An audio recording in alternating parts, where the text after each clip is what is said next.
Hello friends, आपल्या सर्वांची आवडती मालिका लपंडाव या मालिकेच्या आजच्या बुधवार 27 मेच्या एपिसोडमध्ये आजपर्यंतचा सगळ्यात भारी सगळ्यात जबरदस्त ट्विस्ट आला आहे. फ्रेंड्स, आजचा एपिसोड म्हणजे ना भूतो ना भविष्यती, असा कधी झालाही नाही आणि असा कधी होणारही नाही. मग नेमकं घडलंय तरी काय? तर फ्रेंड्स, आजच्या एपिसोडमध्ये सखीला तिच्या मूर्खपणाचं फळ मिळालंय. तिच्या मूर्खपणाची किंमत चुकवावी लागली आहे. कान्हा तिला जीवाच्या आकांताने सांगत होता, ही तुमची खरी आई नाहीये, ही सरकार आहे, हिने खिरीत विष मिसळलंय. पण सखीने काय ऐकलं नाही. कान्हाला हाताला धरून घराबाहेर काढलं. सरकारने बनवलेली विषाची खीर पिली आणि मग सरकारच्या रूममध्ये तिचेच गोडवे गायला गेली, तूच माझी खरी आई आहे. पण तोपर्यंत सरकारने आपलं खरं रूप तिला दाखवलं आणि मग सखीच्या नाकातोंडातून रक्त वाहायला लागलं. सखी बेशुद्ध पडली. मग आता कान्हा सखीचा जीव वाचू शकणार का? सखी जगणार का? आणि मग सखी जगल्यानंतर पुढे काय करणार? हे सगळं जाणून घेण्यासाठी हा व्हिडिओ शेवटपर्यंत नक्की पहा. फ्रेंड्स, आजच्या एपिसोडच्या सुरुवातीलाच सखी ही कान्हाला स्पष्ट शब्दात सांगते, तू जे काही साक्ष पुरावे माझ्यासमोर मांडलेत, माझा त्याच्यावर विश्वास नाहीये. मी या माणसांवर विश्वास ठेवत नाही. ही तुझी माणसं आहेत, तू त्यांना पैसा देऊन आणलाय. जसा तू खोटा तशी तुझी माणसं खोटी, म्हणून मी त्यांच्यावर विश्वास ठेवणार नाही. हे ऐकून कान्हाला जबर धक्का बसतो. सरकार मात्र खूप खुश होते. परशुराम या समीरला विचारतो, या कान्हाने तुला किती पैसे दिले रे खोटं बोलायला? बोल लवकर. तर मीनाक्षी म्हणते, तुम्ही याला काय विचारताय? समीर, चल निघ इथून, तुझं इथं काही काम नाहीये. कान्हा म्हणतो, समीर जा तू, मी नंतर तुझ्याशी बोलतो. समीर तेथून निघून जातो. कान्हा म्हणतो, वा वा वा, तुमच्या सगळ्यांच्या डोळ्यावर आहे ना या सरकारने जी पट्टी बांधली ना, ते पाहून मला खूप भारी वाटतंय. म्हणजे तुम्ही कोणावर तरी डोळे बंद ठेवून विश्वास ठेवता. पण थांबा, आता हे काम सुद्धा मलाच करावं लागणार आहे. तुमच्या डोळ्यांवरची पट्टी मीच बाजूला काढतो. असं म्हणून कान्हा गौतमला लॅपटॉप द्यायला सांगतो. गौतम कान्हाला लॅपटॉप देतो. सरकारच्या पायाखालची जमीनच सरकते की या गौतमने माझ्या खोलीतून लॅपटॉप चोरलाय. सरकार गौतमकडे रागारागाने पाहते. तर कान्हा सांगतो, हा आहे ना सरकारचा लॅपटॉप आहे. गौतम काकाने सरकारच्या रूममधून आणलाय आणि आता तुम्हाला या सरकारचं सत्य कळेल.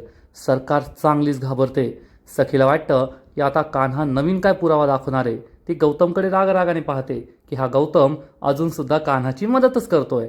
कान्हा सांगतो, या लॅपटॉपमध्ये अशी एक ऑडिओ क्लिप आहे जे ऐकून तुमचा विश्वास बसेल की ही तेजस्विनी नाही तर मनस्विनी आहे, सरकार आहे. सरकार आणि नंदा या दोघी चांगल्याच घाबरतात. आणि मग कान्हा ही ऑडिओ क्लिप प्ले करतो आणि ही तीच ऑडिओ क्लिप असते जेव्हा सरकार ही तेजस्विनीला दरीत ढकलत होती आणि दरीत ढकलण्याआधी तिने तेजस्विनीला विचारलं होतं की सांग, तुझ्यात, सखीत आणि त्या राघवमध्ये जे काही घडलंय ते सगळं मला सांग. आणि ही ऑडिओ क्लिप ऐकून सगळ्यांना जबर धक्काच बसतो की सरकार तेजस्वीला हे काय विचारतीये. सरकारला समजतं आता काहीतरी करावं लागेल, नाहीतर माझा खेळ संपला. आणि मग सरकार ही नाटकं सुरू करते. कान्हा, हा माझा आवाज आहे का? माझ्यासारखाच वाटतोय रे, पण मी असं कधी बोलले? मला तर काही आठवतच नाही. मी हे कधी केलं? मला काही आठवतच नाही. अरे हे काय? कान्हा चिडून म्हणतो, बस झाली तुमची नाटकं. म्हणालो ना 2 पैशांची ॲक्टिंग करू नका. तर सखी चिडून म्हणते, कान्हा हे सगळं काय? कान्हा म्हणतो, बेबी सरकार, तुमच्यासमोर सगळं स्पष्ट दिसतंय. ही तुमची आई नाहीये. ज्या दिवशी या सरकारने तुमच्या खऱ्या आईला दरीत ढकललं होतं तेव्हा तिने तुमच्याबद्दल, तुमच्या वडिलांबद्दल आणि तुमच्या आईमध्ये जे काही घडलं ते सगळं तिला विचारलं. त्यामुळेच जेव्हा आपण कधी तिला भूतकाळाबद्दल प्रश्न विचारतो ती लगेच त्या प्रश्नांची पटापट उत्तर देते, कारण तिने ती ऑडिओ क्लिप सेव्ह करून ठेवली आहे. तर सरकार चिडून म्हणते, नाही, माझ्यात आणि मनस्विनीमध्ये असं कधीच बोलणं झालेलं नाहीये. मी असं काहीच केलं नाहीये. तर कान्हा म्हणतो, हा तुमचा आवाज नाहीये, मग हा काय एआयचा आवाज आहे का? तर सखी म्हणते, हो, हा एआयचा आवाज आहे. कान्हाच्या पायाखालची जमीनच सरकते. सखी चिडून म्हणते, तुझ्याकडे एवढा पैसा आहे, तो पैसा फेकून तू हा आवाज तयार करून घेतला असशील. आणि आजच्या जगामध्ये सगळं काही तयार करता येतं. एआयने सगळं काही होतं. कान्हाला जबर धक्का बसतो. सरकार मात्र खूप खुश होते की मला काही बोलायची गरजच नाही, सखीच माझी वकिली करतीये. कान्हा चिडून म्हणतो, सखी मॅडम, तुम्ही हे काय करताय? आता तर मी तुमच्यासमोर डोकं फोडू का? मी तुमच्यासमोर एवढे पुरावे मांडले, इतक्या साक्ष ठेवल्या, तरी सुद्धा तुमचा माझ्यावर विश्वासच बसत नाहीये. तुमचा अजून या सरकारवरच विश्वास आहे. सखी म्हणते, हो, कारण तू खोटा आहेस हे सिद्ध झालंय आणि माझी आई खरी आहे हे माझ्या आईने सिद्ध केलंय. त्यामुळे मी तुझ्यावर कधीच विश्वास ठेवणार नाही. कान्हा चिडून म्हणतो, ठीक आहे, मग तुम्हाला माझ्यावर विश्वास नाही ठेवायचा ना, तर मग तुम्हाला आठवतंय का, जेव्हा आपण सरकारला घराबाहेर काढलं होतं तेव्हा 2 दिवस तुमची खरी आई तुमच्या बरोबर होती. त्या 2 दिवसात तुमच्या जे काही घडलं ना त्याबद्दल सरकारला विचारला. मी गॅरंटी देतो सरकारला ते माहिती नसेल. सरकार चांगलीच घाबरते. सखी चिडून म्हणते, नाही विचारणार. मला कंटाळा आलाय आता या सगळ्या प्रश्न उत्तरांचा. माझ्या आईवर माझा पूर्ण विश्वास आहे. मी तिला नाही विचारणार. गौतम म्हणतो, सखी बेटा, माझ्यासाठी विचार. फक्त एकदा विचार. तुझ्या सगळ्या शंका दूर होतील. प्लीज, मी तुला विनंती करतोय. सरकार गौतमकडे रागारागाने पाहते. सखीचा नाईलाज होतो. सखी सरकारला म्हणते, आई, मला माफ कर. माझा तुझ्यावर पूर्ण विश्वास आहे. पण एकदा शेवटचं या सगळ्यांचा विश्वास बसावा, त्यामुळे मी तुला एक प्रश्न विचारते. त्या प्रश्नाचं उत्तर मला दे. सरकारचा नाईलाज होतो. सरकार म्हणते, ठीक आहे. आणि मग सखी ही सरकारला विचारते, त्या दिवशी जेव्हा रामनवमी होती तू मला काय शिकवलं होतं? सरकार नंदा यांना खूप टेन्शन येतं, पण नंदा हसू लागते आणि सरकार उत्तर देते, मोदक शिकवले होते. कान्हाच्या पायाखालची जमीनच सरकते. सखी मात्र खूप खुश होते. आणि हे सगळं घडलं तरी कसं, तर 2 दिवसांपूर्वी नंदा सरकारला म्हणते, कसं आहे ना मनस्विनी, ज्या माणसाला असं वाटतं ना की मी खूप हुशार आहे, त्याचा एकच प्रॉब्लेम असतो, तो म्हणजे तो स्वतःला खूप जास्त हुशार समजतो. आणि तुझासुद्धा तोच प्रॉब्लेम आहे. तो जो कान्हा आहे ना, तो साधासुद्धा नाही आहे गं. जेव्हा 100 लांडगे मेले असतील ना, तेव्हा तो कान्हा जन्माला आला आहे. खूप हुशार, धूर्त, बेरकी येतो. आणि तुला ज्या गोष्टीची भीती वाटत नाही त्या गोष्टीच तो शोधून काढेल. सरकार म्हणते, म्हणजे काय म्हणायचं तुला? नंदा म्हणते, जेव्हा या सगळ्या लोकांनी तुला घराबाहेर काढलं होतं आणि खरी तेजस्विनी या घरात होती. 2 दिवस सखी आणि तेजस्विनी एकत्र होत्या. त्या 2 दिवसांमध्ये त्या दोघींमध्ये काहीतरी गप्पा झाल्या असतील, गप्पा रंगल्या असतील, काही बोलणं चालणं शिकवणं झालं असेल. ते तुला माहिती आहे का? तुला त्यांचा भूतकाळ माहिती आहे, पण त्या 2 दिवसात काय घडलं ते माहिती आहे का? सरकार म्हणते, मला त्याची गरज नाही वाटत आणि त्या 2 दिवसाबद्दल कुणीच विचारणार नाही आहे. नंदा म्हणते, हे तर तुझं चुकतंय. जो माणूस खरा हुशार असतो ना, तो समोरच्याला मूर्ख समजत नाही. कारण समोरचा कधीही आपल्यावर पलटवार करू शकतो आणि आपल्याला संपवू शकतो. त्यामुळे स्वतःपेक्षा जो समोरच्याला जास्त हुशार समजतो आणि त्यानुसार वागतो ना, तो शेवटी जिंकत असतो. सरकारला सुद्धा हे पटतं आणि सरकार नंदाला म्हणते, मी तर सखीला विचारू शकत नाही त्या 2 दिवसात काय घडलं. तू जा तिच्याशी गोड गोड बोल आणि तिच्याकडून काढून घे की त्या 2 दिवसात काय घडलं होतं. नंदा म्हणते, ठीक आहे, हे काम करायला मी तयार आहे. म्हणजे सरकारने आता जे मोदक हे उत्तर दिलंय, त्या उत्तराचं रहस्य म्हणजे नंदाने सरकारला ही आयडिया दिली होती की जेव्हा खरी तेजस्विनी 2 दिवस या घरात होती तेव्हा सखी आणि तेजस्विनीमुळे काय घडलं हे जाणून घे. नंदाने हे जाणून घेतलं आणि सरकारला सांगितलं. म्हणूनच आता सरकारने या प्रश्नाचं उत्तर दिलंय. नंदा आणि सरकार खूप खुश असतात. कान्हाला जबर धक्का बसलेला असतो आणि सखी म्हणते, एकदम बरोबर आई, एकदम बरोबर. त्या दिवशी तू मला मोदकच बनवायला शिकवले होते. सरकार नंदा खूप खुश असतात आणि मग सरकार ही सखीला म्हणते, थांब अजून, या कान्हाचा विश्वास बसला नसेल ना तर मी तुला मोदक कसे शिकवले ते सुद्धा सांगते. आणि मग सरकार अगदी तेजस्विनीच्या स्टाईलमध्ये मोदक कसे बनवायचे हे सगळी कृती सांगते आणि म्हणते, कान्हा आता तरी तुझा विश्वास पटलाय ना? तर सखी म्हणते, आई, तुझा एक ना एक शब्द खरा आहे, तू एकदम बरोबर बोलतीयेस. आणि मग कान्हावर चिडून म्हणते, कान्हा आता तरी तुझा विश्वास पटलाय ना की माझी आई खरी आहे आणि आज माझ्या बाबांच्या वर्षश्राद्धाच्या दिवशी तू आमच्या घरी येऊन एवढा मोठा धिंगाणा घातलास. खूप खूप थँक्यू आमचा हा दिवस खराब केल्याबद्दल. कान्हा खूप चिडतो आणि मग आता काही खरं नाही. कान्हाचा हा रुद्रावतार पाहून तुम्हाला खूप भारी वाटेल. पहिल्यांदाच त्याने सरकारची अशी ठासली आहे. कान्हा सरकारला विचारतो, बोल लवकर, हे कसं केलं तू? कसं मॅनेज केलं? कसं काय ते मोदक तर तुला कसं माहीत होतं? बोल लवकर. सरकार घाबरण्याचं नाटक करते. हे कान्हा, हे काय बोलतोयस तू? आणि कान्हा तिच्यावर जोरात ओरडतो, बोल लवकर, हे सगळं तुला कसं कळलं सांग लवकर. कसं मॅनेज केलं तू? घरातले सगळेच चांगलेच घाबरतात. सखीचा विश्वासच बसत नाही की कान्हा माझ्या आईवर असं ओरडतोय. आणि कान्हा चक्क सरकारचा हात पकडतो. सरकार खूप दुखतंय, त्रास होतोय, रडण्याचं नाटक करू लागते. सखी खूप चिडते. कान्हा सरकारला जाब विचारतो, बोल लवकर, आज मी तुला सोडणार नाहीये. आज मी तुझं सत्य जाणूनच घेणार. सगळ्यांसमोर सिद्ध करून दाखवणार की तूच सरकार आहे. बोल लवकर, बोल लवकर.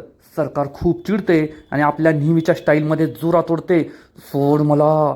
आणि ती कान्हाला डोळे दाखवते. पण कान्हा काही घाबरत नाही आणि म्हणतो, आज मी तुला सोडणार नाहीये. आज तुझा जीव घ्यावा लागला ना तरी बेहत्तर. आज मी तुला सोडणार नाहीये. सखी कान्हाला थांबवण्याचा प्रयत्न करत असते, पण कान्हा काही ऐकत नाही. नंदाला खूप राग येतो. नंदा पुढे येते आणि म्हणते, अरे काय लाज सोडली की काय? तुझी सासू आहे ना ती, तिचा हात असा काय पकडतोयस? सोड तिला. कान्हा चिडून म्हणतो, गप्प बसायचं. साम धाम दंडभेद आज सगळं वापरणार, पण या सरकारचा खरा चेहरा मी समोर आणणारच.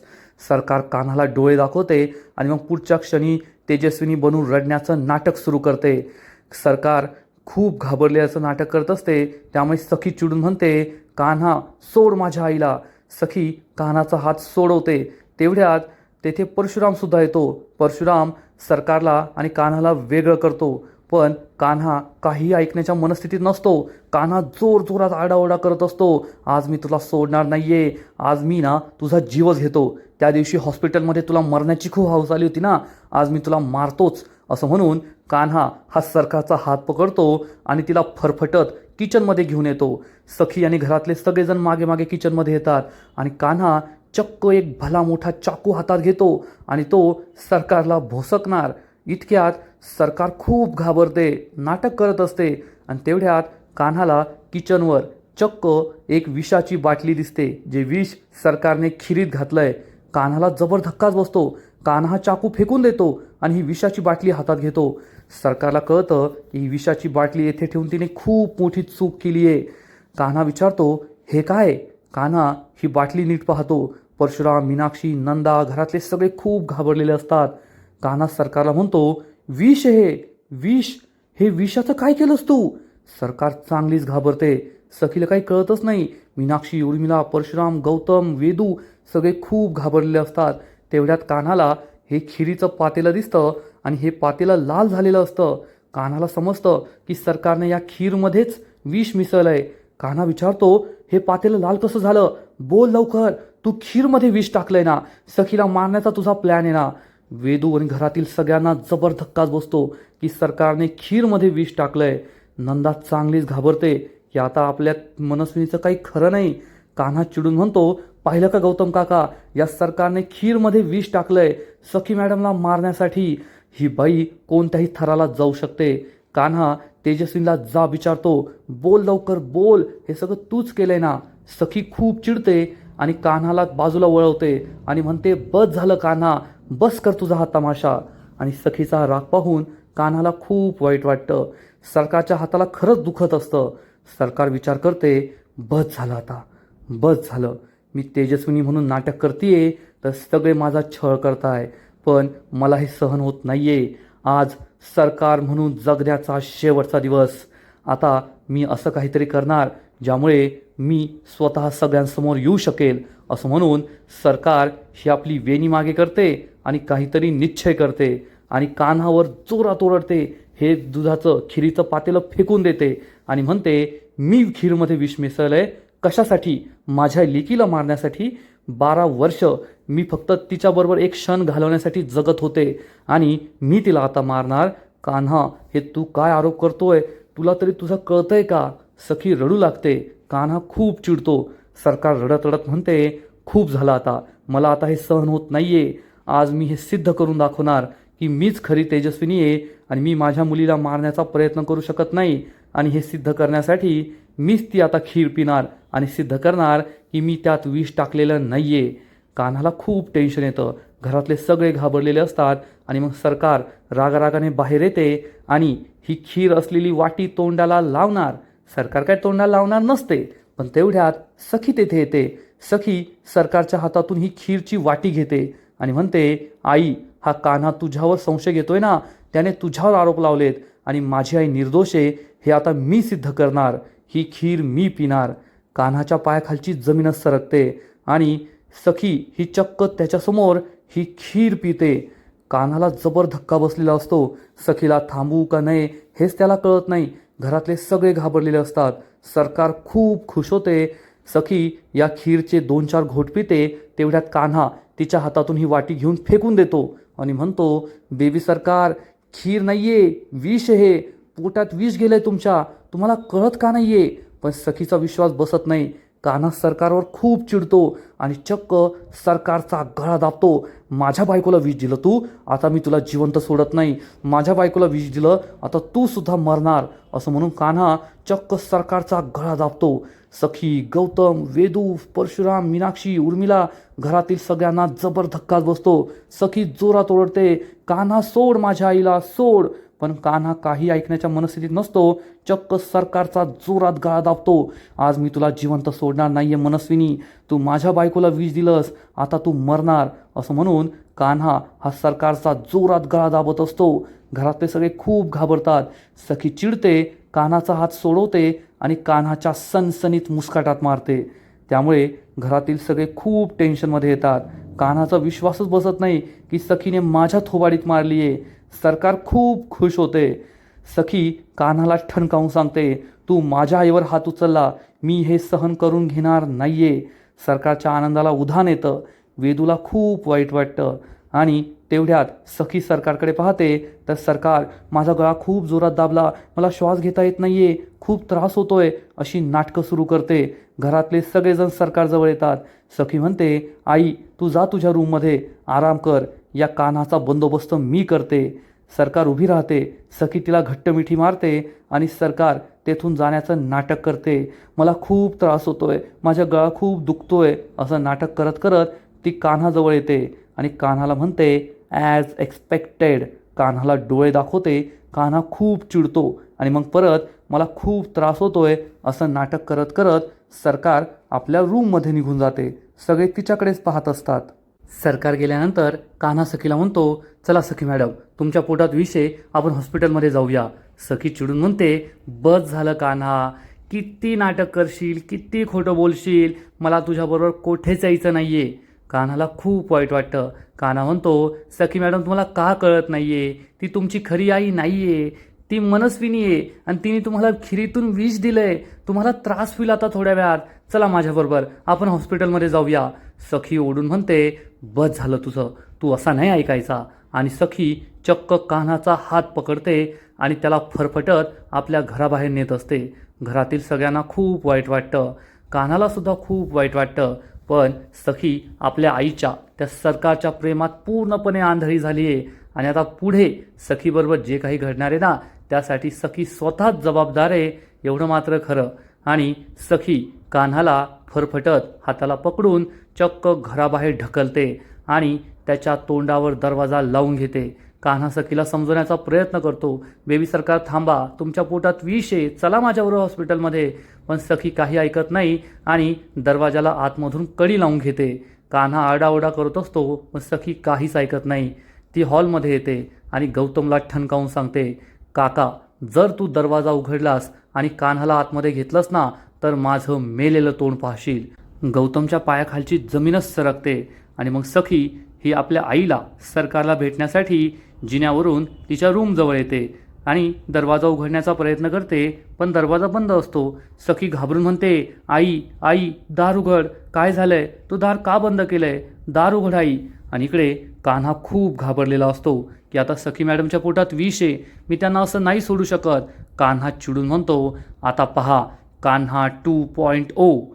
आणि कान्हा आपला पुढचा प्लॅन बनवतो. इकडे सखी ही दरवाजावर थापा मारत असते, आई प्लीज दार उघड, मी त्या कबीरचा विषय आजच संपवणार आहे, मी यानंतर पुन्हा तुला असा त्रास कधीच होऊ देणार नाही, मी त्या कबीरला आजच डिवोर्स घटस्फोट देऊन टाकते. पण आई तू चिडू नकोस, दुःखी होऊ नकोस, प्लीज दार उघड. आणि इकडे कान्हा हा दरवाजाला जोरजोरात धक्के मारत असतो, ए धपाक, ए धपाक. पण दरवाजा काही उघडत नाही. शेवटी कान्हा असा जोरात धक्का मारतो की दरवाजा उघडतो आणि कान्हा घरामध्ये येतो. आता सखी मॅडमला वाचवायचं एवढंच त्याचं उद्दिष्ट असतं. आणि इकडे सखी ही आई दार उघड, आई दार उघड असं म्हणत असते. आणि तेवढ्यात तिच्या लक्षात येतं की दार तर उघडच आहे. आणि सखी दार उघडून आतमध्ये येते आणि म्हणते, आई मला माहिती आहे तूच माझी आई आहे. आणि त्या क्षणी तिची नजर आपल्या आईवर म्हणजेच सरकारवर पडते आणि सखीला तिच्या आयुष्यातला सगळ्यात मोठा धक्का बसतो. सखीचा विश्वासच बसत नाही, कारण तिच्यासमोर चक्क सरकार बसलेली असते, तिच्या जुन्या रूपात, जुन्या रंगात, जुन्या ढंगात. आता हा एवढा मोठा बदल कसा होऊ शकतो? म्हणजे मोजून 5 मिनिटांमध्ये सरकार कपडे बदलू शकते, पण हेअरस्टाईल बदलली, ठीक आहे, हेअरस्टाईलसुद्धा बदलली, पण तेजस्विनीच्या केसांचा रंग काळा होता आणि हिचे केस हे कलर्ड आहेत. मग 5 मिनिटामध्ये कलरसुद्धा झाले, एवढी चांगली हेअरस्टाईलसुद्धा झाली, याचं काही लॉजिक कळत नाही. पण सखीला मात्र जबर धक्का बसतो की माझ्यासमोर चक्क सरकार उभी आहे. आणि इकडे कान्हा हा हॉलमध्ये येतो तर तेथे सखी नसते. कान्हाला समजतो की सखी नक्कीच सरकारच्या रूममध्ये गेली आहे. कान्हा सरकारच्या रूमकडे पाहतो आणि इकडे सखी म्हणते, म्हणजे तू माझी आई नाही आहेस तू? तर सरकार उत्तर देते, थप्पा, मी आहे मनस्विनी. उप्स, मनस्विनी नाही, सरकार.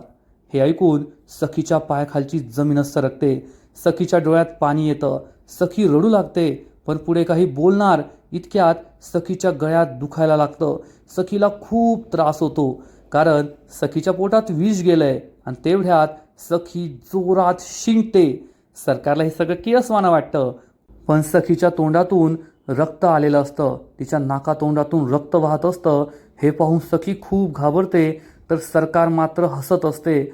सखी तिच्याकडे आश्चर्याने पाहते की खरंच कान्हा जे बोलत होता ते खरं होतं. या सरकारने त्या खीरमध्ये विष टाकलं होतं.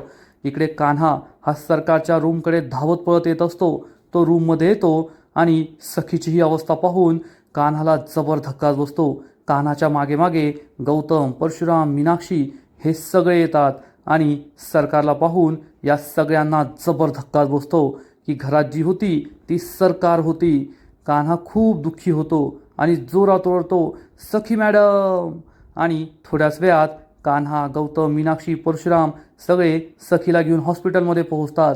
जोरजोरात डॉक्टरला आवाज देतात आणि डॉक्टर तेथे येते. कान्हा सांगतो, यांच्या पोटात विष गेले, त्यांना लवकर ऑपरेट करा, लवकर बरं करा माझ्या सखीला. डॉक्टर, वॉर्डबॉय, नर्सेस सगळेजण सखीला आतमध्ये घेऊन जातात. कान्हा खूप इमोशनल होतो आणि म्हणतो, गौतम काका, मी तेथेच होतो, पण मी सखी मॅडमला नाही वाचू शकलो. मला खूप अपराधासारखं वाटतंय, स्वतःची लाज वाटते मला. मी हे सगळं कसं केलं, मी हे सगळं का केलं, मी सगळं का होऊ दिलं? कान्हा रडू लागतो. मीनाक्षी देवाचा धावा करत असते आणि परशुराम हा मीनाक्षीला म्हणतो, मीनाक्षी, आपण खूप मोठी चूक केली आहे. म्हणजे इतके दिवस आपल्या घरात जी वहिनी म्हणून वागवत होती ती सरकार होती. माझा तर विश्वासच बसत नाही आहे. मला खूप भीती वाटते आहे. आपण तिला किती वाईट बोललो, तिच्या तोंडावर आपण तिला शिव्या दिल्या. मीनाक्षी म्हणते, माझासुद्धा विश्वास बसत नाही आहे. आपण जे पाहिलं ते खरं होतं. म्हणजे कान्हा खरं बोलत होता. तेवढ्यात कान्हा त्यांच्याजवळ येतो आणि म्हणतो, हो, खरं बोलत होतो मी, पण तुमचा तर माझ्यावर विश्वास नाही आहे ना. बोला अजून, टोमणे द्या मला. मला म्हणा तू खोटाडा आहे, तू बाहेरचा आहे. सॉरी टू से, पण तुम्ही इतके मूर्ख कसे असू शकता? परशुराम म्हणतो, कान्हा माफ करा मला, आम्ही तुझ्यावर विश्वास नाही ठेवला. कान्हा चिडून म्हणतो, अरे मी सांगत होतो ना ओढून ओढून का ती सरकार आहे, तिच्यावर विश्वास ठेवू नका, पण तुम्ही कुणीच माझ्यावर विश्वास ठेवला नाही. आणि आज त्याचं फळ सखी मॅडमला भोगावं लागलंय. त्यांचा जीव धोक्यात आहे. परशुराम आणि मीनाक्षी खूप चिडतात आणि म्हणतात, आता त्या सरकारला आम्ही सोडणार नाही. त्या सरकारने आमच्या विश्वासाचा गैरफायदा घेतला. सखीला विष दिलं, आमच्या सखीला विष दिलं. परशुराम चिडून म्हणतो, कान्हा फक्त एकदा आम्हाला माफ कर, आम्ही आत्ताच्या आत्ता घरी जातो आणि त्या सरकारची चांगली जिरवतो. असं म्हणून मीनाक्षी आणि परशुराम घरी निघून जातात. कान्हा हा गौतमजवळ येतो आणि म्हणतो, काका, फक्त माझ्या आईबाबांचे संस्कार आहे म्हणून मी गप्प बसलो आहे, पण मी तुम्हाला वचन देतो, हा माझा शब्द आहे, जर सखी मॅडमला काही झालं ना तर मी त्या सरकारचे तुकडे तुकडे करेल, मी तिला सोडणार नाही. गौतम कान्हाला शांत करतो आणि इकडे नंदा आणि सरकार या दोघी मस्त डायनिंग टेबलवर बसून जेवण करत असतात. आणि नंदा ती सरकारला म्हणते, शेवटी तुझा चेहरा सगळ्यांसमोर आलाच. पण सरकारला काही घेणं देणं नसतं, सरकार निवांत असते. हे सगळं पाहून वेदू खूप चिडते आणि नंदा विचारते, अगं पण तू त्या सखीला विष दिलंय, विष, ती मेली बिली तर आपण जेलात तर नाही जाणार ना? तर सरकार म्हणते, रिलॅक्स, असं काहीच होणार नाहीये, कारण सखीने विष पिलंय. पण ते विष मी तिला पाजलं का? तर नाही. मी तिला खीर खाऊ घातली का? तर नाही. तिने ते स्वतः केलंय आणि त्या खीरमध्ये विष मी टाकलं, याचा पुरावा कोणाकडे आहे का? नाही. म्हणजे मला काय होणार का? नाही. हे ऐकून नंदासुद्धा खूप खुश होते आणि म्हणते, खरंच अशा 1000 कायदाशिनी मेल्या असतील तेव्हा तू जन्माला आली असेल. सरकार म्हणते, खरं आहे तुझं, आणि इतके दिवस ते तेजस्विनीसारखं मुळमुळीत जगून सगळ्यांच्या पुढे पुढे करून मला खूप कंटाळा आला होता. पण आज जेव्हा माझं खरं रूप सगळ्यांनी पाहिलं ना, तेव्हा त्यांच्या चेहऱ्यावर जो भीती होती, जो दरारा होता, ते पाहून मला खूप भारी वाटलं. आणि सरकार मस्त एन्जॉय करत असते. तेवढ्यात परशुराम आणि मीनाक्षी घरी येतात आणि परशुराम चक्क म्हणतो, ए नालायक, नीच, हलकट बाई, लाज नाही वाटत का तुला हे सगळं करायला? सरकार काहीच बोलत नाही. नंदा मात्र घाबरते, वेदू घाबरते. मीनाक्षी म्हणते, अगं तुला स्वतःच्या बहिणीच्या मुलीला विष दिलं, लाज कशी नाही वाटली? कपटी, नालायक, नीच कुठली? परशुराम चिडून म्हणतो, ही अशी ऐकायची नाही. आणि मीनाक्षी चक्क तिच्या हातातला चमचा असतो तो फेकून देते. सरकारला खूप राग येतो. आता मी यांना सोडणार नाही, असे तिचे एक्सप्रेशन असतात. नंदाला सुद्धा समजतं यांनी स्वतःचं मरण ओढून घेतलंय. आणि आजचा एपिसोड येथेच संपतो. फ्रेंड्स, लपंडाव या मालिकेचा आजचा एपिसोड खरंच खूप भारी होता. असा एपिसोड कधीच कुठेच कोणत्याच मालिकेत पाहिला नाही, एवढं मात्र खरं. कान्हाने सरकारची चांगली जिरवली, त्यामुळे सरकारला स्वतःचं रूप समोर आणावं लागलं. कारण कान्हा तिच्याबरोबर जे काही करत होता, तिचा हात ओढला, तिचा गळा दाबला, तिला फरफटत नेलं, हे सगळं तिला सहन झालं नाही. आणि आता तेजस्विनी बनून राहायचं नाही असं तिने ठरवलं आणि मग सरकारचा खरा चेहरा समोर आला. पण सखीचा जीव धोक्यात आहे. आता सखीचं काय होईल हे पुढील एपिसोडमध्ये कळेल. आजचा एपिसोड तर भारी होता, पण लपंडाव मालिकेचा पुढील एपिसोड आणखीन भारी असणार आहे, आणखीन मोठा ट्विस्ट येणार आहे. मग नेमकं घडणार तरी काय? तर फ्रेंड्स, लपंडाव मालिकेच्या पुढील एपिसोडमध्ये आपण पाहू, सखी सुखरूप असेल, तिचा जीव वाचलेला असेल, ती सरकारच्या घरी येणार. सरकार तिला म्हणेल, पहा सखी, आज माझ्याकडे बंगला, गाडी, बिझनेस सगळे, तुझ्याकडे काय? सखी म्हणेल, माझ्याकडे कष्ट करण्याची हिंमत आहे, मी आता कष्ट करणार, नोकरी करणार. सरकार म्हणेल, ऑल द बेस्ट. आणि मग सखी नोकरी करायला ज्या ऑफिसमध्ये जाईल, ते ऑफिस आपल्या कबीरचं असणार, कान्हाचं असणार. आणि कान्हा म्हणेल, आता तुम्ही माझ्या ऑफिसमध्ये माझ्याबरोबर काम करणार.